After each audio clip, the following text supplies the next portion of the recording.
Good afternoon and welcome to another episode of CTLN Opinion Plus, where we have conversations about issues and concerns of the Latino community. Today, we are joined by Commissioner Seila Mosquera-Bruno, Department of Housing for the state of Connecticut. Seila, thank you so much for joining us. Thank you for taking the time, and happy International Women's Day. Thank you, Marcela. Thank you very much for inviting me to your program, and happy International Day too. Yeah, so you're one definitely to be celebrating from all the great work that you've done in Connecticut. And Seila, you not only bring a wealth of knowledge to the Department of Housing, but prior to your appointment by Governor Lamont, you were the President and Chief Executive Officer of Neighborhood Works New Horizons, a nonprofit organization dedicated to providing affordable housing opportunities to help build strong communities and revitalize neighborhoods. So you've done a lot for Connecticut. Thank you so much. Thank you. Thank you. So I want to start off with this interview. I want you, Commissioner, to let us know what is a brief overview of your day-to-day workload, what you're doing at the Department of Housing, and what is the department's mission statement? Thank you, Marcela, for that question. The Department of Housing's mission is to make sure that we provide access to housing and to give choices to our residents in Connecticut. We manage different programs. Not every day is the same. We have to work with our organizations, agencies, our residents, legislators, you name it. But it's very interesting. It has been very rewarding, especially through the pandemic.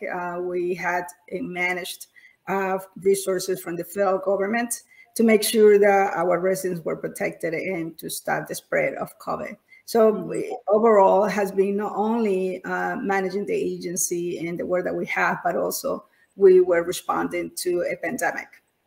That's good to know. You guys had everything under control. I want to move next to nearly 1/3 of people spend more than 30% of their income on housing, and we know how difficult that can be. What are the issues behind the lack of affordable housing? We know they're still in the works, and I know you're doing everything you can to kind of bring that up to par. What is the department doing to remedy this problem, and how is it helping the Latinx communities? So the issue and the problem, there are multiple issues that we have to face through this challenge of making sure that everybody have access to quality, affordable housing. And to be affordable, the rule is that you can pay no more than 30% of your income, regardless how much you're making, right? You can be in affordable housing if you're making $100,000, that 30% make it affordable. And multiple issues when we have minimum wages that have now gone up with inflation, but the rents and the price of housing, even for somebody to be a homeowner, are just so challenging because inflation has gone up. So all the prices and rents, and people cannot keep up with that. And as you can imagine how many people are working on minimum wages, you think about the service industry, like restaurants, the waiters. So that makes it more challenging when we don't have the stock of housing that we need. So what the department is doing, we are preserving, providing resources to rehab some of the affordable housing that we have that are restricted, so that we don't lose those. And we also providing technical assistance and resources to build new housing, and not just only rentals, but homeownership. So we're working on several other programs that we're trying to start in April, sometime in the spring. Especially with the pandemic that exacerbated that, that problem and that issue. I want you to tell our public what affordable housing programs and resources you offered, or at least if you can mention one program or any resource that people should be aware of that is of most important. What would that resource or program be? Because I know you mentioned a lot, but we don't have that much time. So tell me about one. So we have several, actually. So the department we work with the 211 for emergency housing. We were providing emergency rental assistance, and we're still providing. We paid about $230 million in rental assistance to landlords, and served over 35,000 households.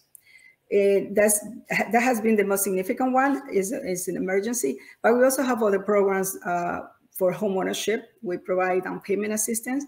We work in collaboration with the Connecticut Housing Finance Authority to provide those services, and many other ones. So if you have more time, we can go over each of them. So would you say that the most important resource that you have right now is the rental assistance program? That's on the emergency side. Emergency. Yeah, one of the most important programs that we have is the production of affordable housing. So basically, we provide resources up to $4 million to developers so that they can build new housing that is affordable. Yeah, is that, you said they're starting, is that starting up in April, or is that something on the works? No, that's part of the department's job, to be able to produce more units, more affordable units. Good. And how much would you say more of affordable units are they producing? So I'll give you an example. For the past 3 years, although we were working with the pandemic, we built a little over 5,000 affordable units in the state. And that totaled to about $1 billion in construction activities. So we also help the economy with some of the work and the jobs that we produce. Yes, that's really good to hear. Now, I want to go back to the rental assistance program you mentioned.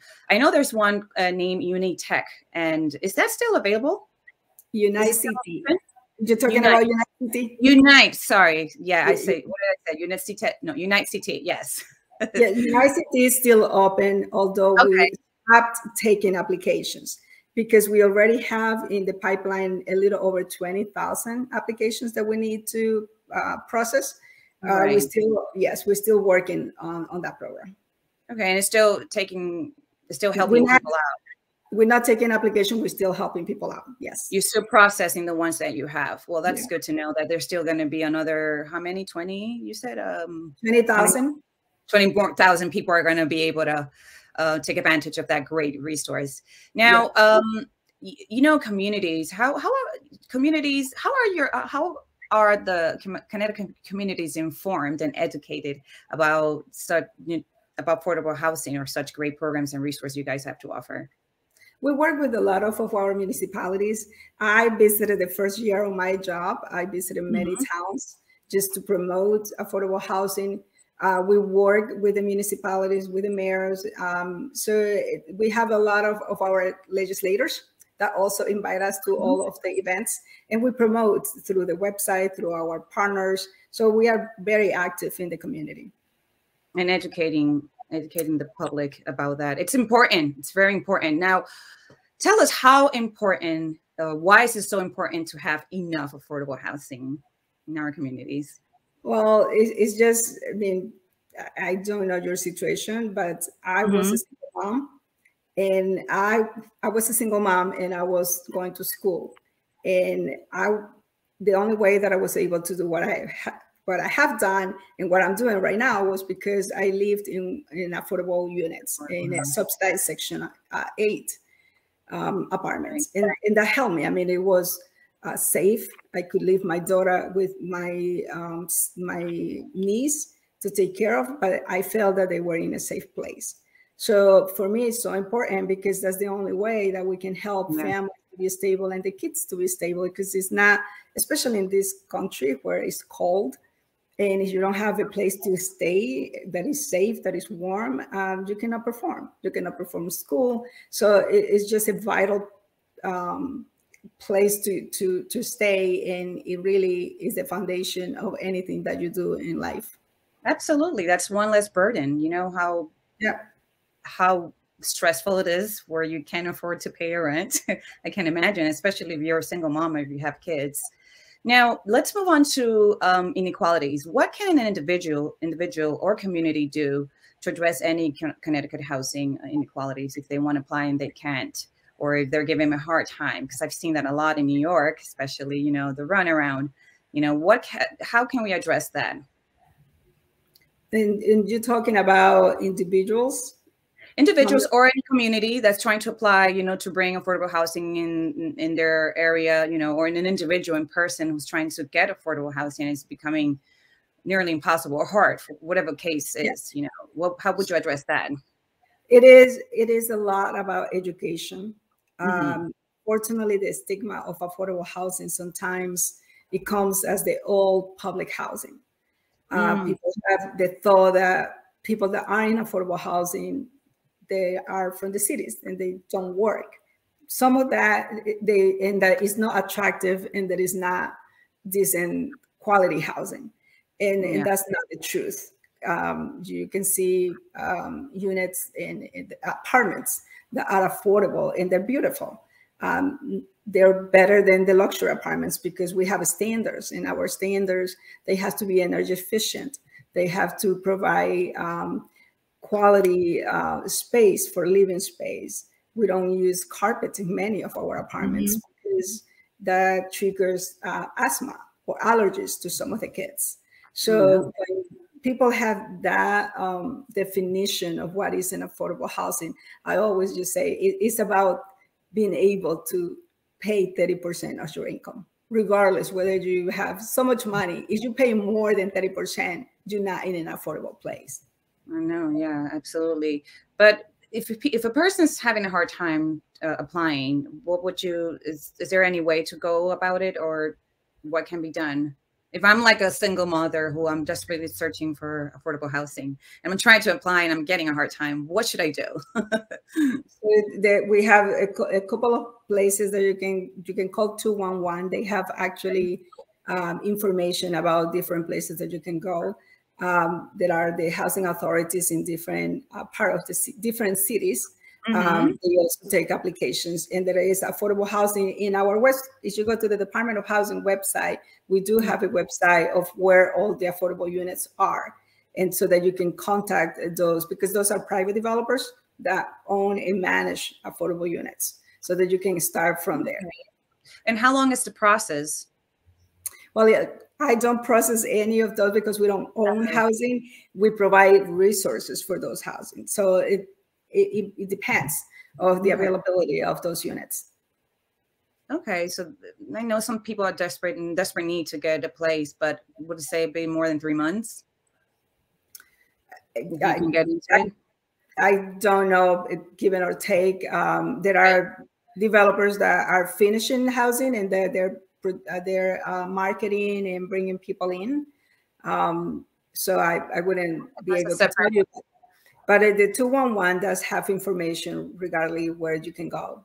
All right. So we're about to wrap this interview, and I wanted to ask you if there's any additional resource that you would like to mention that we didn't touch upon, or anything that's happening next month or in the coming weeks in your department that you would like to inform us.